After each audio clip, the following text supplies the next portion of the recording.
My sister Ashley called me on a Tuesday evening in March, her voice bubbling with excitement, and said 4 words that made my stomach drop. "I'm pregnant again, Sophia." This would be baby number 6. 6 children with 4 different fathers. 6 children she couldn't afford to raise. 6 children I'd essentially been raising while she lived her life. And in that moment, standing in my kitchen with the phone pressed to my ear, I made a decision that would change everything. I took a deep breath and said, "Congratulations, Ashley, but I need you to know I won't be helping you with this one. You're on your own." To understand how I ended up in this position, practically raising 5 children who weren't mine while my own life fell apart, I need to take you back to the beginning. Back to when Ashley had her first baby at age 22, and I was 26, freshly promoted at my marketing job and enjoying my independence. Ashley and I grew up in a middle-class family in suburban Ohio.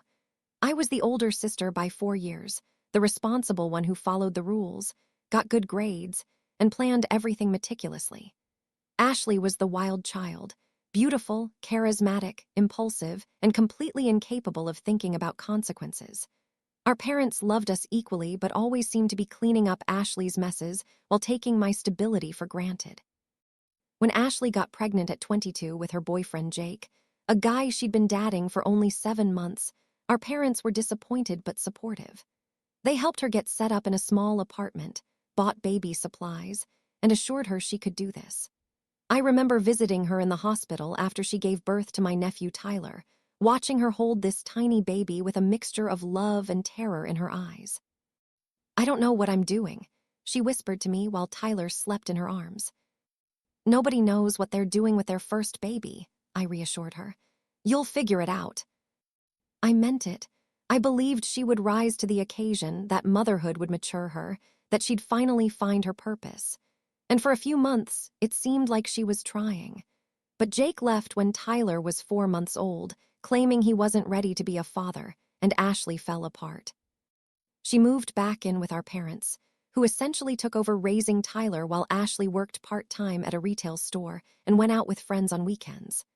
I was busy with my own life at that point, building my career, dadding, traveling, so I didn't see how bad things were getting until our mother called me one evening when Tyler was about 18 months old. "Sophia, I need your help," Mom said, sounding exhausted. "Your father and I are overwhelmed. We're in our 50s and we can't keep up with a toddler.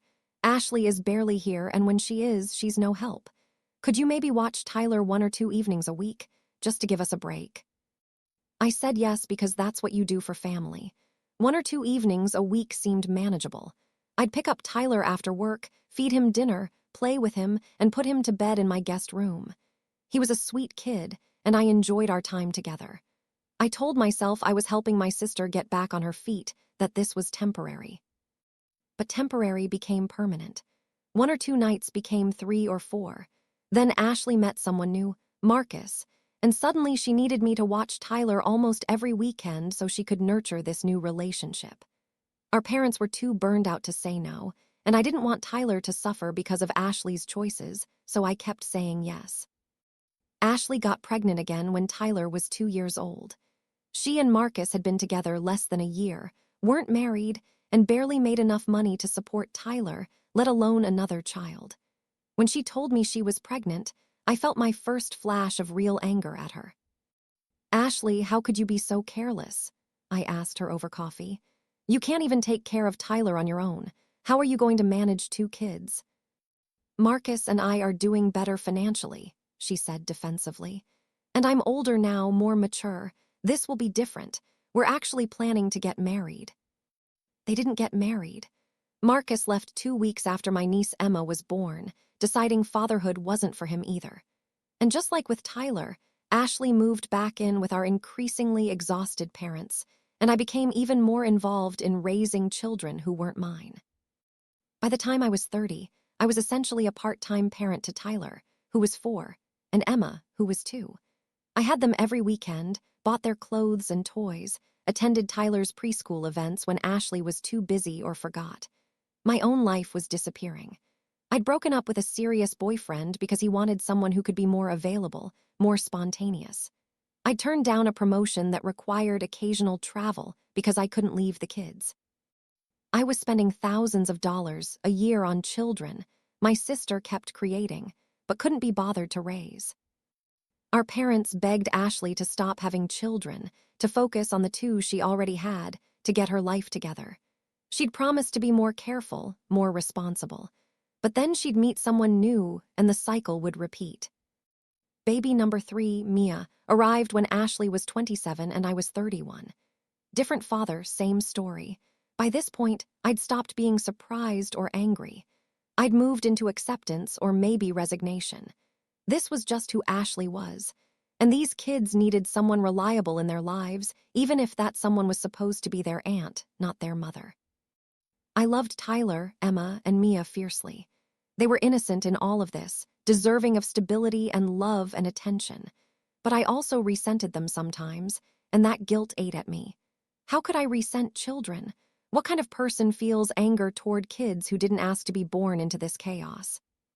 When Ashley announced her 4th pregnancy at 29, pregnant by a guy named Derek she'd been dating for 3 months, I finally confronted her directly. "Ashley, you need to stop this," I told her, my voice shaking with suppressed rage. "You can't keep having bobbies you don't take care of. It's not fair to them, and it's not fair to the rest of us who have to pick up the slack." She started crying, telling me I didn't understand, that she was doing her best, that being a single mother was hard. She said I couldn't possibly know what it was like because I'd never had children, never experienced the overwhelming responsibility. And that's when I snapped. "You're right, Ashley. I've never had children.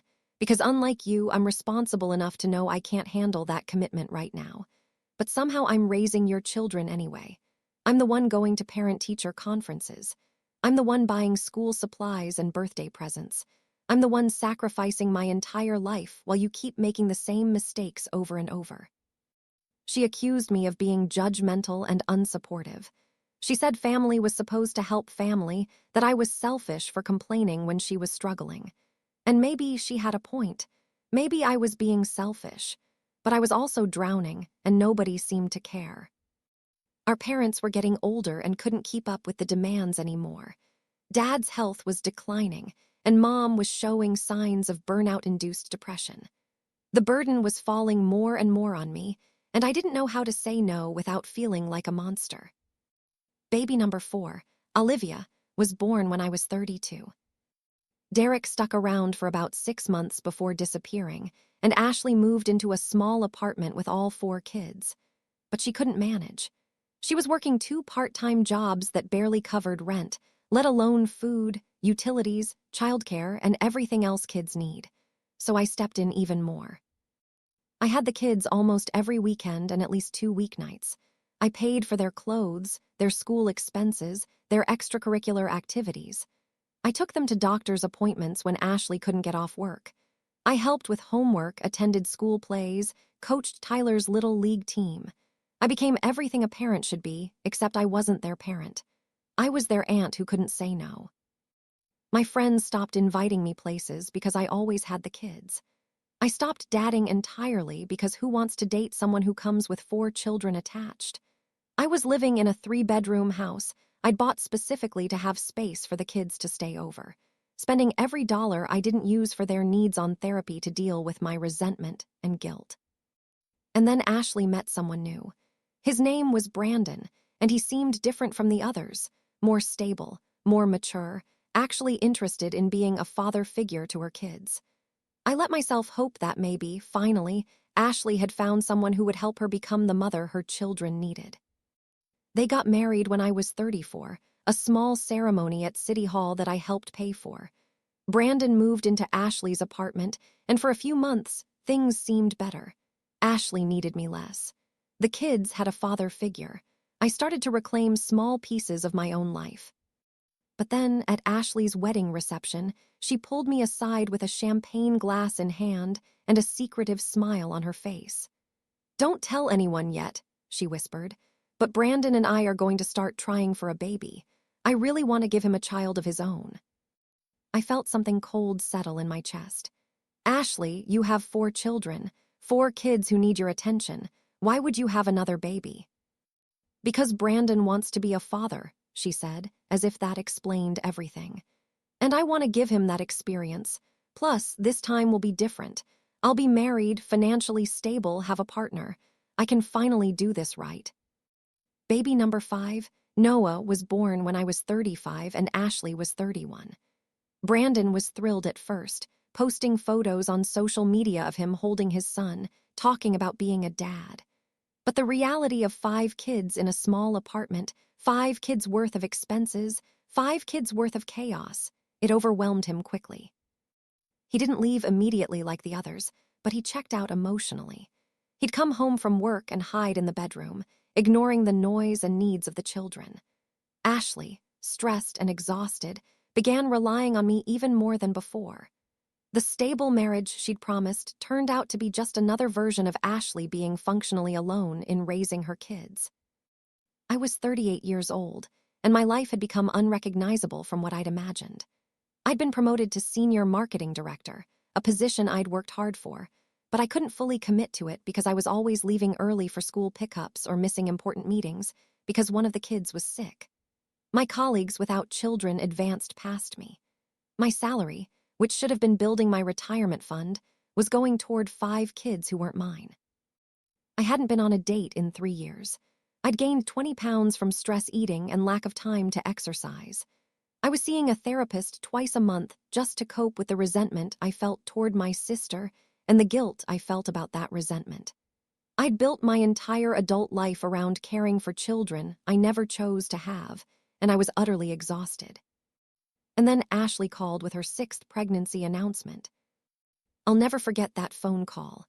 I was standing in my kitchen, preparing dinner for Tyler, Emma, Mia, Olivia, and Noah.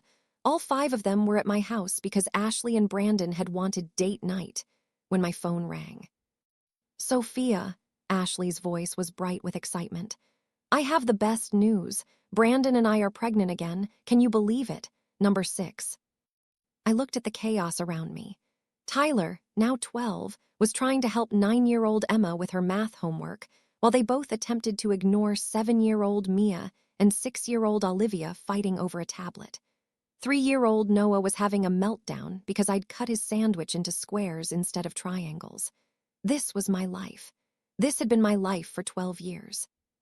Sophia, are you there? Aren't you excited? Something inside me broke. Not dramatically, not explosively, but quietly and completely. Like a rope that's been fraying for years finally snapping. Ashley, I said, my voice eerily calm, I'm done. Done with what? She laughed, not understanding. Done helping you, done raising your children, done sacrificing my entire life for choices you keep making. You're having a 6th baby. That's your decision. But I won't be involved this time. You're on your own. The silence on the other end was absolute. Then, you're joking, right? I've never been more serious in my life. I love these kids, Ashley. I love them so much it hurts. But I can't do this anymore. I can't keep being their primary caregiver while you keep having more children you can't take care of. It has to stop. But Sophia, you can't just abandon them. Her voice rose, panic creeping in. They need you, I need you. You need to be their mother, I said. Something you've never actually done. And I need to have my own life back. I'm 38 years old, Ashley. I've spent my entire 30s raising your children. I've put my career on hold, my relationships, my health, everything. And you know what? You've never even thanked me. You just keep expecting me to show up, keep expecting me to fix everything, while you keep making the same destructive choices over and over. That's not fair. I'm doing my best. Your best isn't good enough. I was shouting now, and the kids had gone silent, staring at me. I lowered my voice but couldn't soften the edge in it. Your best would be not having a 6th child when you can't properly care for the 5 you have. Your best would be thinking about anyone other than yourself for once in your life. She started crying, which was her usual tactic when confronted with uncomfortable truths. You're supposed to be my sister. Family helps family. I've been helping you for 12 years, Ashley. 12 years of putting your needs and your children's needs above my own. But help is supposed to be temporary. This has become my entire existence, and it's destroying me. So what am I supposed to do? She asked through tears. Figure it out. like every other parent has to figure it out. Get a better job, move to a cheaper apartment, apply for assistance programs, ask Brandon to step up. I don't know, but it's not my problem to solve anymore. I hung up the phone, my hands shaking. The kids were all staring at me with wide eyes. Tyler spoke first. "Aunt Sophia, are you okay?" I looked at these 5 beautiful children who I loved desperately and who had become the center of my life in ways I never intended. "I'm fine, buddy. Let's finish making dinner." But I wasn't fine. I felt terrified and liberated and guilty all at once. I'd just drawn a boundary I should have drawn years ago, and I had no idea what the fallout would be. Ashley didn't speak to me for 2 weeks after that phone call. Our mother called me the next day, her voice tight with disapproval. "Sophia, Ashley told me what you said to her. How could you be so cruel? She's your sister and she's pregnant. This is when she needs family support the most." "Mom, I've been supporting her for 12 years, I said wearily. "When is enough actually enough?" "She's struggling, Sophia. Being a single mother is hard." "She's not a single mother. She's married. And even if she weren't, that doesn't explain having 6 children she can't afford." "You don't understand because you don't have children," Mom said, and I felt the familiar sting of that accusation. It's easy to judge when you're not in her position. "You're right, I don't have children, because I'm responsible enough to know I can't handle them right now, but I've essentially been raising hers anyway. And I'm done, Mom. I can't do this anymore." "What about the kids? You're going to punish them because you're angry at Ashley." That question haunted me, because she had a point. Setting boundaries with Ashley meant setting boundaries with the kids too, and they hadn't done anything wrong. They were innocent victims of their mother's choices and my decision to finally protect myself. "I'm not punishing anyone," I said quietly. "I'm just saying I can't be their primary caregiver anymore.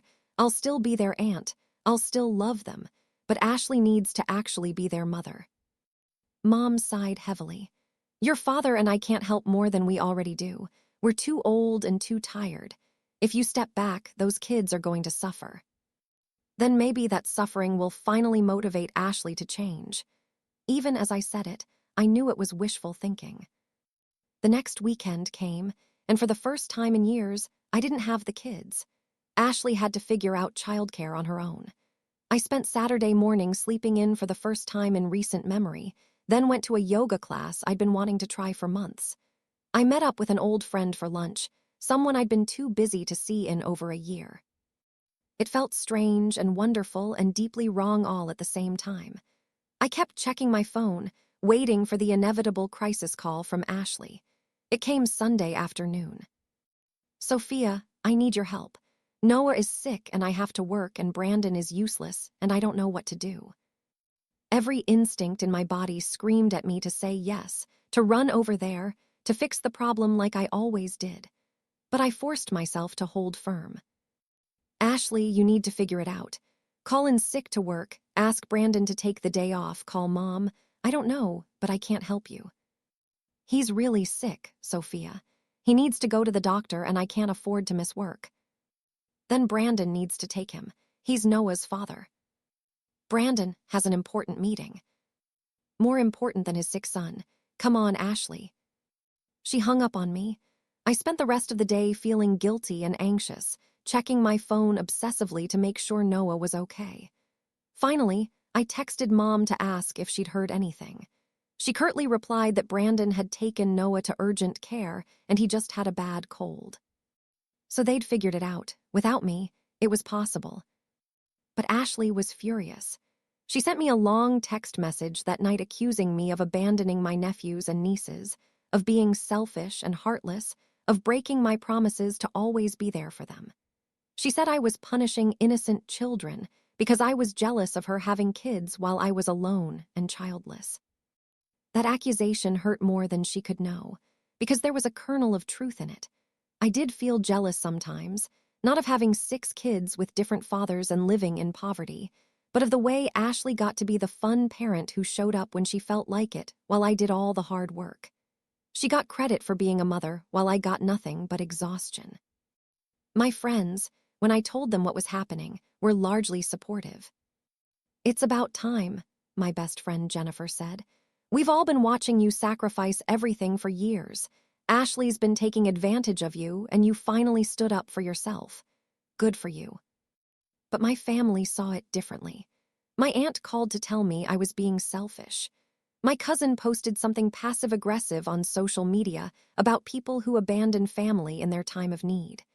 Dad, who rarely got involved in family drama, pulled me aside at a family dinner I reluctantly attended.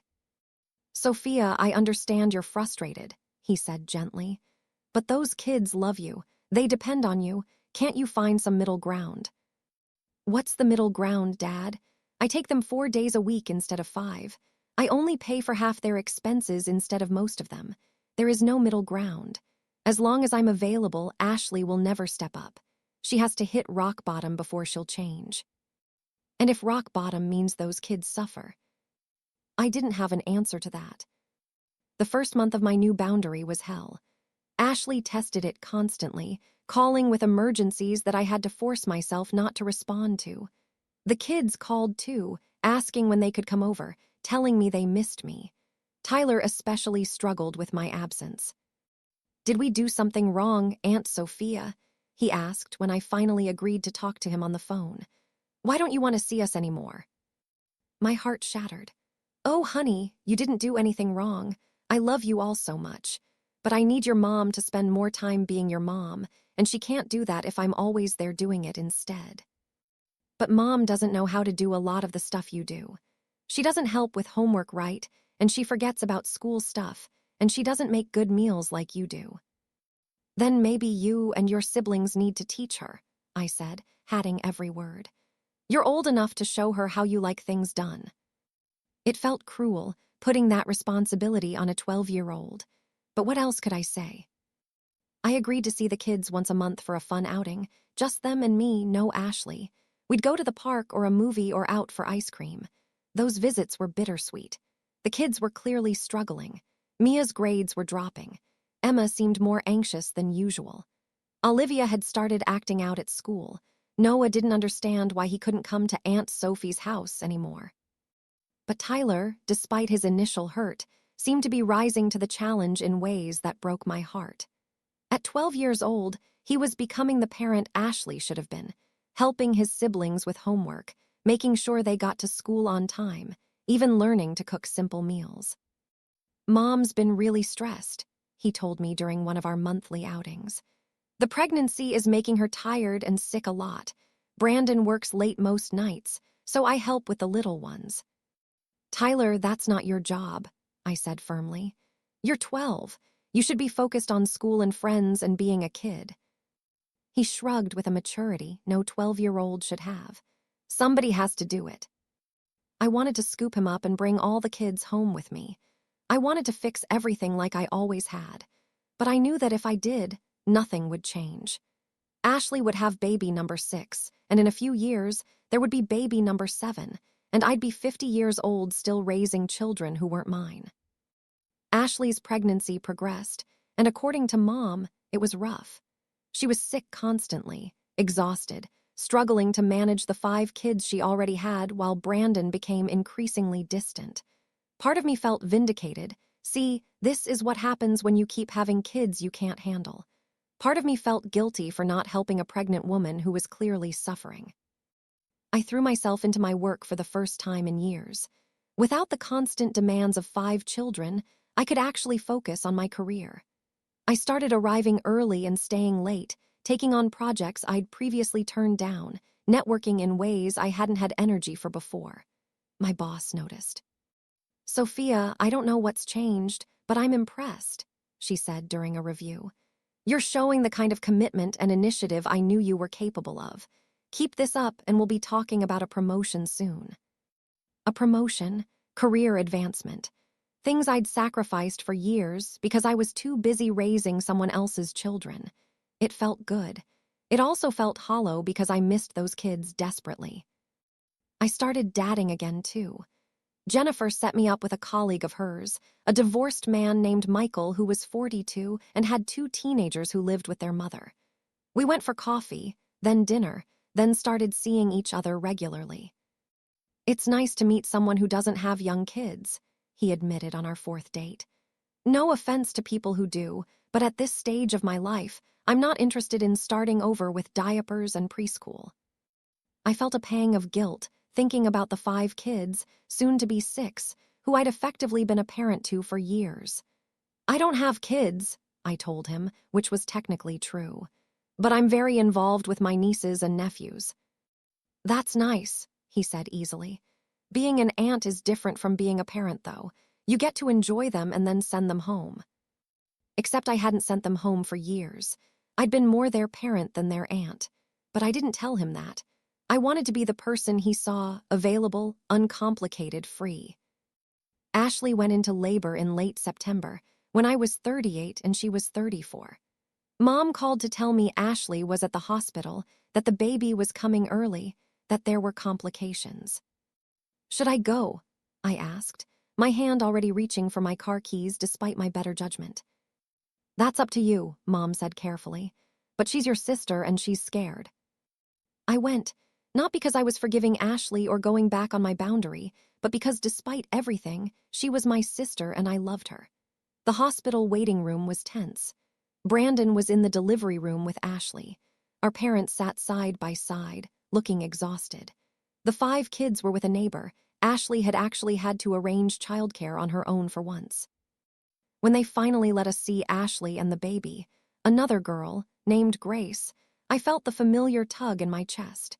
This tiny, innocent baby who didn't ask to be born into chaos. Ashley looked exhausted and tearful. She's beautiful, I said honestly, looking at my newest niece. Sophia, I'm sorry, Ashley said suddenly, tears streaming down her face. You were right about all of it. I don't know what I'm doing. I can't handle 6 kids. Brandon's talking about leaving. I'm drowning. And I've been drowning for years, but you were always there to keep me afloat, so I never had to learn to swim on my own. It was the first time Ashley had ever really acknowledged her role in our dysfunctional dynamic. I sat down beside her hospital bed, careful not to disturb the baby. I love you, Ashley, but I can't save you. You have to save yourself. I don't know how, she whispered. Then you figure it out. Therapy, parenting classes, financial counseling, whatever it takes. But you have to be the one to do it. I can't do it for you. She nodded, still crying. Will you still be their aunt, still see them sometimes? Of course. They're my family, I love them, but I won't be raising them anymore. That's your job. The year following Grace's birth was the hardest of my life in some ways, and the most liberating in others. Ashley, true to her word, did start trying to change. It wasn't dramatic or perfect, but it was something. She enrolled in a parenting support group at a local community center. She started seeing a therapist to deal with her pattern of serial pregnancies and inability to establish stable relationships.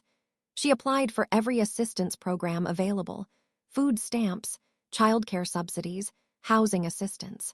She cut her expenses ruthlessly, moving to an even smaller apartment in a less expensive area. Brandon did eventually leave when Grace was about 4 months old, unable to handle the reality of 6 children and a wife who was finally trying to set boundaries and expectations with him. Ashley was devastated, but also, I think, slightly relieved. Being alone was easier than being with someone who made everything harder. I maintained my boundary, seeing the kids once a month and on special occasions, but refusing to be their primary caretaker. It was excruciating watching them struggle with the transition, but I also watched Ashley slowly, painfully, start to actually parent. She learned to cook basic, nutritious meals instead of relying on fast food and frozen dinners. She created chore charts and bedtime routines. She started attending parent-teacher conferences and school events. She wasn't great at it. She still forgot things, still got overwhelmed, still struggled financially, but she was trying in ways she never had before. Tyler, my oldest nephew, had taken on far too much responsibility during this transition. At 13, he was essentially co-parenting his younger siblings, and it made me furious at Ashley all over again. But when I gently confronted her about it, she surprised me. I know it's not fair to him, she admitted over coffee, one of our monthly sister meetings that we'd started having to try to rebuild our relationship. And I'm working on it. I've enrolled him in a Big Brothers program so he has a male mentor, and I'm being more intentional about giving him kid time, not parent time. But Sophia, he's so much more capable than I ever was at his age. I don't know if that's because he had to be, or because he's just naturally responsible. He's capable because he's had to be, I said bluntly. Because you forced adult responsibilities on a child. I know, and I'm trying to fix it. I can't undo the past, but I'm trying to do better going forward. It wasn't enough, but it was something. And I was learning that sometimes something has to be enough because perfect isn't an option. My own life was transforming too. The promotion my boss had mentioned came through. I was now director of marketing strategy, with a significant salary increase and a team reporting to me. I'd lost 15 of the 20 pounds I'd gained from stress, started running again, joined a book club. My relationship with Michael deepened. He met the kids during one of our monthly outings. I'd been honest with him about the extent of my involvement in my nieces' and nephews' lives, and he'd been understanding. The kids were suspicious of him at first, protective of me, but they eventually warmed to him. I like him, Tyler told me after our third time all meeting up. He's nice to you. He makes you smile. He does make me smile, I agreed. Are you going to marry him and have your own kids? Emma asked with the bluntness of a 10-year-old. I don't know about marriage yet. We're still getting to know each other. And I don't know about kids. I'm almost 40, Em. If I wanted children, I probably should have started earlier. But you're so good with us, Mia chimed in. You'd be a great mom. I felt the familiar, complicated knot in my chest. Would I have wanted children if I hadn't spent 12 years raising someone else's? Had Ashley's kids stolen my chance at motherhood, or had they given me all the parenting experience I'd ever wanted? I genuinely didn't know. The holidays that first year of my boundary were awkward. I agreed to host Thanksgiving, and Ashley brought all 6 kids. It was chaos. Grace crying, the older kids running around, Ashley looking overwhelmed. But she stayed for the whole event, didn't disappear or make excuses to leave. And when Noah knocked over a glass of juice, Ashley cleaned it up herself instead of looking to me to fix it. Small victories. Christmas was harder. The kids were used to me buying them extensive gifts, filling in the gaps of what Ashley couldn't provide. But I decided I couldn't do that anymore. It was part of enabling Ashley, shielding her from the full financial reality of having 6 children. So I bought each kid one modest gift, and when Emma asked why there weren't more presents this year, I had to explain that Aunt Sophia couldn't buy them everything anymore, that Christmas gifts come from parents primarily. But Mom can't afford good presents, Olivia said matter-of-factly. Then maybe Mom needs to save up throughout the year, or ask you kids what one special thing you really want, and work to make that happen, I suggested gently. Ashley overheard this conversation, and I saw the shame and frustration on her face. But she didn't argue with me. She just nodded and gathered her kids to leave. Later that night, she texted me, "This is so hard, but you're right. I have to be their actual mom, even when I don't know how." Part 6. Unexpected consequences. About 18 months into maintaining my boundary, something happened I didn't expect. Ashley met someone new. His name was Chris, and unlike her previous partners, he actually seemed like a decent human being with his life together. Chris was 41, divorced, with one adult son from his previous marriage. He had a stable job as an electrician, his own house, and from what I could tell, realistic expectations about relationships. He'd met Ashley at her therapy group. He was dealing with his own issues around codependency and unhealthy relationship patterns. When Ashley first told me she was seeing someone, I felt the familiar dread. Here we go again. Another relationship, another pregnancy, another disaster. But Chris was different. He didn't move in with her immediately. He didn't promise to fix all her problems. He met the kids slowly, carefully, making sure they were comfortable. And most importantly, he made it clear from the start that he wasn't looking to have more children. "I'm too old to start over with Bobby's," he told Ashley directly. "I'm happy to be a supportive partner and to treat your kids with respect and kindness.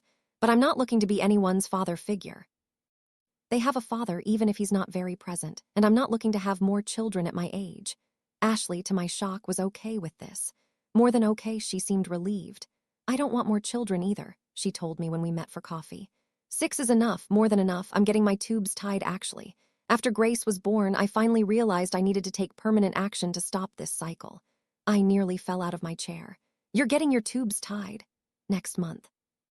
Chris is being supportive, but it's my decision. My therapist has been helping me understand why I kept having bobbies, filling a void, seeking unconditional love, having someone who needed me. But I'm working on finding healthier ways to meet those needs. This was the most self-aware I'd ever heard Ashley sound, and it gave me a tiny flicker of hope that maybe, finally, she was actually changing. Chris and Ashley dated for over a year before he proposed.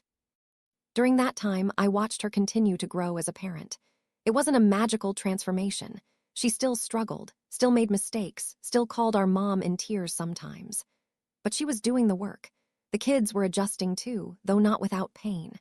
Tyler, now 15, had become somewhat distant from both Ashley and me. He was angry, I think, about the childhood he'd lost, about being forced to be an adult when he should have been allowed to be a kid. He was in therapy too, working through his resentment. Emma had become incredibly anxious, needing constant reassurance that people wouldn't abandon her. Mia struggled in school and had been diagnosed with ADHD, something Ashley finally had bandwidth to address with proper treatment. Olivia was surprisingly resilient, though she had attachment issues. Noah was too young to remember when things were different. And Grace was still a toddler, growing up in a more stable environment than her older siblings had. They all bore the scars of Ashley's choices and my eventual boundary setting. That was the part that haunted me. In trying to force Ashley to be a better parent, had I traumatized kids who'd already been through enough, Dr. Morrison, my therapist, continually reminded me that I wasn't responsible for Ashley's choices or their consequences. You set a healthy boundary, she said. The discomfort the kids experience from that boundary is actually Ashley's fault, not yours. She's the one who created a situation where they were overly dependent on you. Intellectually, I understood. Emotionally, the guilt still gnawed at me. Michael and I got engaged around the same time Chris proposed to Ashley. It was a quiet proposal, just the two of us on a weekend trip to the mountains. When I told the kids, they were excited but also cautious. Does this mean we won't see you anymore? Mia asked, her voice small. Of course not. I'll always be your aunt, always. Michael understands how important you all are to me. You'll have your own family now, Tyler said, his expression unreadable. You are my family, Tyler. You always have been. Getting married doesn't change that. But in some ways, it did change things. Michael and I were talking about maybe trying to have a child together despite my age. I'd always thought my childbearing years were behind me, that I'd spent them raising Ashley's kids and missed my window. But with fertility treatments, it might still be possible. And part of me desperately wanted the experience of raising a child who was actually mine, chosen, planned for. When I mentioned this possibility to Ashley, her reaction surprised me. I think you'd be an amazing mom to your own child, she said sincerely. You've had so much practice with mine. And honestly, Sophia, you deserve to experience motherhood on your own terms, not just as the backup parent to my kids. Feel guilty, though, I admitted. Like if I have a baby, I'll have even less time for your kids. That's okay, she said, and I could tell she meant it. They're my responsibility, not yours. You've given them more than I had any right to expect. If you want to focus on your own child now, you should. It was such a mature, selfless response that I almost didn't believe it came from my sister. But she was changing. Slowly, imperfectly, but genuinely. I'm 42 now, married to Michael for 6 months, and 12 weeks pregnant with our first child together. It's a high-risk pregnancy given my age, but so far everything looks healthy. When I told the kids I was pregnant, their reactions were mixed. The younger ones, Noah and Grace especially, were excited about having a baby cousin to play with. The older ones were more complicated. Tyler congratulated me but seemed distant. Emma cried, though she couldn't quite articulate why. I think it confirmed something she'd feared, that I'd move on and they'd become less important to me. You'll never be less important to me, I assured her, hugging her tight. This baby will be your cousin, and you'll always be my niece who I love more than anything. But you'll be a real mom now, she said. not just an aunt. That word, real, cut deep, because wasn't I a real presence in their lives for all those years? But I understood what she meant. I'd have a child I chose, planned for, created intentionally. They'd been collateral damage of their mother's choices and my inability to say no. Ashley is doing better than I ever thought possible. She and Chris got married last spring in a simple backyard ceremony. He's been good for her, stable, supportive, but with firm boundaries.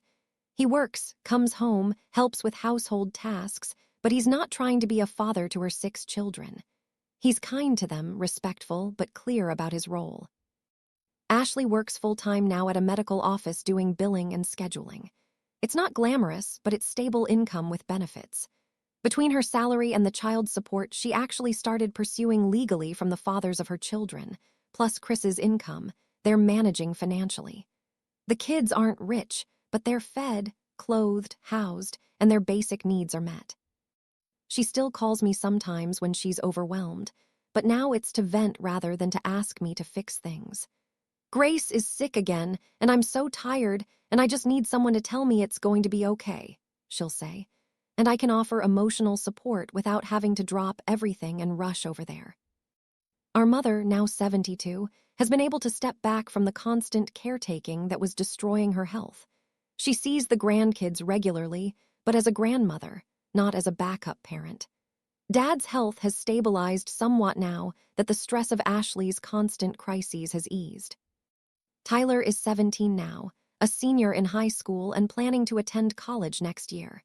He's still carrying resentment toward Ashley for his lost childhood, toward me for stepping back when he needed me, toward a situation he had no control over. But he's also remarkably resilient.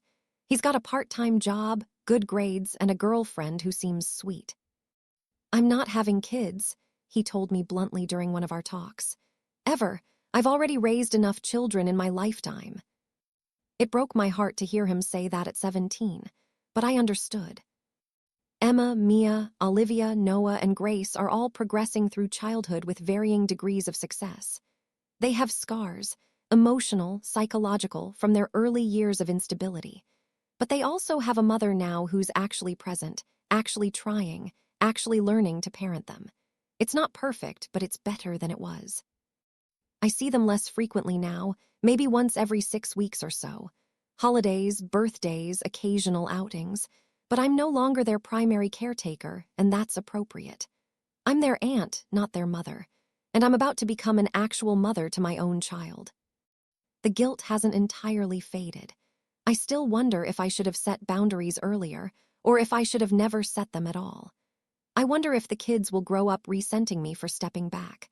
I wonder if I could have found some middle ground that didn't require such a stark choice between their needs and mine. But I also know that if I hadn't set that boundary 3 years ago, I'd still be drowning. I wouldn't be married to Michael. I wouldn't be pregnant with our child. I wouldn't have advanced in my career or reclaimed any part of my own life. I'd still be sacrificing everything for children I never chose to have while my sister continued making destructive choices with no consequences. Ashley and I have found a new equilibrium in our relationship. We're not as close as we were before. There's too much hurt and resentment on both sides for that. But we're sisters who love each other, who are trying to support each other in healthier ways, who are both doing our best to undo years of dysfunctional patterns. I'm proud of you, I told her recently when she showed me that Grace had finally potty trained. I know this hasn't been easy. I'm proud of you too, she said. For standing up to me, for finally telling me no. I hated you for it at the time, but you were right. I was destroying both of us with my choices and my expectations. We destroyed each other, I corrected. I enabled you by always bailing you out. You took advantage by never facing consequences. We were both part of the problem. And now we're both trying to be part of the solution, she said with a small smile. They say blood is thicker than water, that family comes first, that you never turn your back on your own. But what they don't tell you is that family can consume you if you let it. That loyalty without boundaries becomes self-destruction. That loving someone sometimes means letting them fail so they can finally learn to stand on their own. When Ashley called to announce her 6th pregnancy and I finally said no, I felt like a monster. I felt selfish and cruel and heartless. I felt like I was abandoning children who needed me, betraying a sister who depended on me, failing at the most basic requirement of being family. But 3 years later, I understand that saying no was the most loving thing I could have done, for Ashley, for her children, and for myself. Because as long as I was there to catch her every time she fell, she never had to learn not to fall. And as long as I was raising her children, she never had to fully step into motherhood herself. It wasn't a perfect solution. The kids paid a price for the dysfunction between Ashley and me, and I'll carry guilt about that for the rest of my life. But they also gained a mother who's actually present now, actually trying, actually taking responsibility. And I gained back a life that's mine, a career I'm proud of, a marriage I'm invested in, and soon, a child I chose to have. I think about the question a lot. Where does family obligation end and self-preservation begin? And I don't think there's one right answer. For some people, family will always come first no matter the cost. For others, protecting yourself takes priority. Most of us fall somewhere in between, trying to find a balance that honors both our love for others and our responsibility to ourselves. What I know now is that I spent my entire 30s sacrificing myself for my sister's choices. And while I don't regret the relationships I built with my nieces and nephews, I do regret waiting so long to say enough. I should have set boundaries years earlier. I should have forced Ashley to be a mother instead of enabling her to avoid that responsibility. But I also know that I did the best I could with the information and strength I had at the time. And when I finally found the courage to change the pattern, even though it was painful and messy and imperfect, I changed not just my life but Ashley's too. She's not perfect now. She still struggles, still makes mistakes, still calls our mom crying sometimes. But she's raising her own children. And I'm finally living my own life. As I prepare to become a mother myself at 42, I think about what kind of parent I want to be. Not the martyr parent who sacrifices everything until there's nothing left. Not the absent parent who expects others to pick up the slack. But somewhere in between, present and loving and committed, but also boundaried and self-aware and willing to ask for help when I need it. I hope Tyler and Emma and Mia and Olivia and Noah and Grace understand someday that I love them enough to force their mother to step up. That walking away wasn't abandonment. It was a desperate attempt to create the change that years of enabling hadn't achieved. And I hope Ashley understands that the hardest thing I ever did was tell her no when she announced her 6th pregnancy. Because it would have been so much easier to keep saying yes, keep fixing things, keep sacrificing myself. Saying no and holding that boundary while watching everyone struggle was brutal. But it was also necessary. They say it takes a village to raise a child. But what happens when you become the entire village for someone else's children? What happens when your whole life becomes about children you never planned to have? At some point, you have to ask yourself, am I helping or am I enabling? Am I supporting or am I being taken advantage of? And am I allowed to have my own life, even if that means someone else has to figure theirs out? I'm Sophia. I'm 42 years old. I spent 12 years raising my sister's children while she kept having more. And when I finally said enough, it tore our family apart and put it back together in a completely different configuration. I don't know if I made the right choice, but I know it was the only choice I could make and still survive. What would you have done?